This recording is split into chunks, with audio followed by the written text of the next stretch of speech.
Hello, and here's my next idea, using the humble broomstick. So this literally is a broomstick without the mop on the end of it. If you've got something like this, it could be a bamboo cane you've got in your garden or a stick, or in fact you can do it without holding a stick. It's just quite nice because it gives you a little bit of feedback. Now there's various ways that I use this when I'm helping people maintain their mobility, and today is just about your shoulders and your upper body, but we can use it to do stepping forwards and backwards over as well. So I will show you that at some point later on in another video.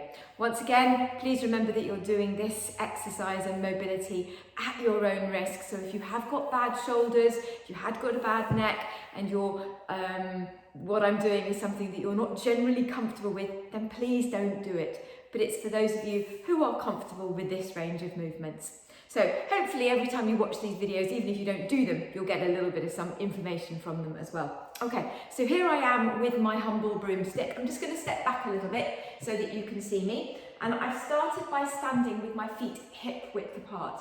That's quite important in this. And I'm holding the stick in front of me, just about at my thigh level. Okay, I'm going to take a deep breath in, and as I breathe out, the stick comes up to about my chin level and back down. Really simple movement, but a range of movement that most of us have to get to in our day-to-day life. You have to lift things up, we have to put the shopping away in cupboards, we have to do things, you have to close the car boots when you come back with the shopping. We need to be able to lift our arms up over our head, ideally pain-free. So the first exercise or movement is lifting the stick up under your chin. Now I'm just going to turn sideways and get you to think when you're doing this to check that you're not rolling your body back. Because if you're rolling your body back in order for you to lift your arms up, then you're going into an uncomfort zone. So I just want you to go as far as you can go that it's not uncomfortable. Okay, so that's the first one. The second one is to start at that point, so chin level or perhaps just a little bit low.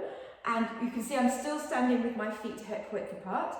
Take a deep breath in, and as you breathe out this time, you're going to rotate the stick round to the side, back to the front, stick round to the side. Now twisting and turning is very much part of our day-to-day life, isn't it? We have to lift the shopping out of the boot and twist to put it on the ground. So maintaining a comfortable range of twisting movement, not too much twist, but just this sort of movement is a good idea. And having the stick in front of you just helps you to get that nice flow. And then the final one I'm going to do is take the stick up over my head. Now for a lot of people, taking their arms up over the head becomes really painful around the back of their neck and shoulders. But it is, the motion is lotion. It really is use it or lose it. So if you haven't got any problems with your neck and shoulders and you are comfortable taking your arms up above your head, then you might like to try this one. So still standing with my feet hip width apart, and I'm holding the stick at my chest level. Take a deep breath in, and now I'm pushing my arms up over my head and coming back down again. Coming up over my head and back down again. So there you are, 3 simple ranges of movement that you can follow. The first one was coming from there to there. The second one was going from there to there. And the third one was going from here to here. And I told you to do all of those with your feet hip width apart because that gives you a nice stable base. But if you want to challenge your balance a little bit more, and our balance is something we have to practice as we get older because your balance goes, you could try doing those 3 exercises but with your feet together. Okay, and so as soon as you put your feet together, your surface area is reduced and you find everything just a little bit more wobbly. It's the same ranges of movement, the up and down, the twisty roundy and the up and over your head, but it's much more of a challenge to do. And if any of you are regularly going to yoga or Pilates classes where you're regularly challenged to stand on one leg, you can try these on one leg.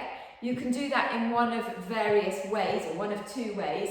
You can either, just step back a little bit more, you can either properly stand on one leg and lift your stick up and down, which I promise you is not as easy as it looks, particularly when you come to the twisty ones. Or you can put a bit of toe on the ground, which is what I would suggest you do. So you lift the stick up, but I've got 9/10 of the weight on one leg and only 1/10 on that toe, just to help me balance. I hope that's given you some ideas of things that you can do with the humble broomstick. I'll be back for more later on. Bye-bye.